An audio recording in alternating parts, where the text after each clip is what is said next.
Tiny Quest is a new platformer for the Commodore 64 that has you take control of a little purple cube called, well, Mr. Cube.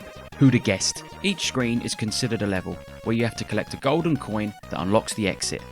Trouble is, Mr. Cube's energy gradually depletes at the start of every level, starting with 4 green hearts, then 3 yellow hearts, and finally 3 red hearts. Run out of hearts and you lose a life. Basically, each level is timed. This gives you only a few precious seconds to scan for the coin, obstacles, and exit sign before you make your move. Now, I'm never usually in favour of time limits, but when used right, as it is here, it can add a nice sense of urgency and challenge.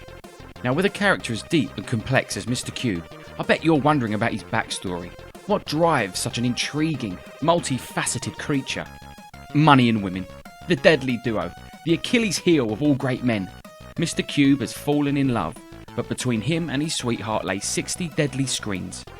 Not only that, but Mr. Cube is flat broke. So to make sure he has enough money to get him and his sweetheart back home, he's going to need every coin he can find. Tiny Quest controls very well. Mr. Cube's jump feels great, and I never felt like it was the game's fault I died. It's challenging, no doubt, and it will take a few game overs until you reach the final level. Luckily, Tiny Quest has a great save feature.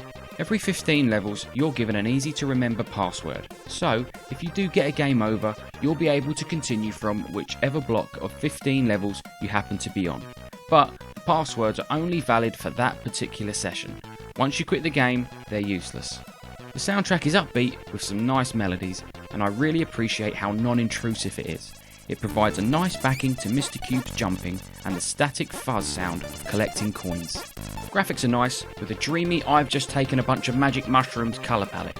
Square bushes, vines, waterfalls and pyramids decorate most of the levels, with a sun and moon that bear a striking resemblance to Carl Pilkington. My only gripe would be that it is impossible to see some of the hazards, like the flames and blades. They're totally invisible until they pop out of the ground and can be easily missed the first time you scan the level. The only other item besides the coins are the mushrooms. I have a feeling they sometimes appear at random if you only have 1 life left. Touch one and you're transported to another room where you can collect an extra life. With the right amount of skill and a little persistence, you should reach the end screen in no time. Wait, what? Why did you not let me through?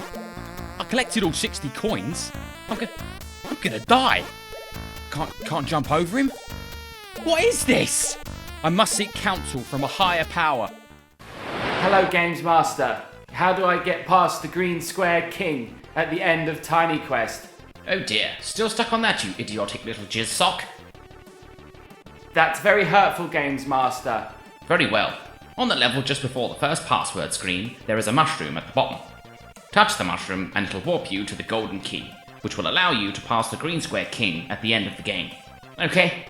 Yes, thank you, Games Master. Dear, dear, dear. What a stupid young man.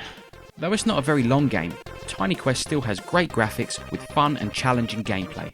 The difficulty is fair, with a good password system that most will be able to complete without the need of save states. Just look out for that early mushroom.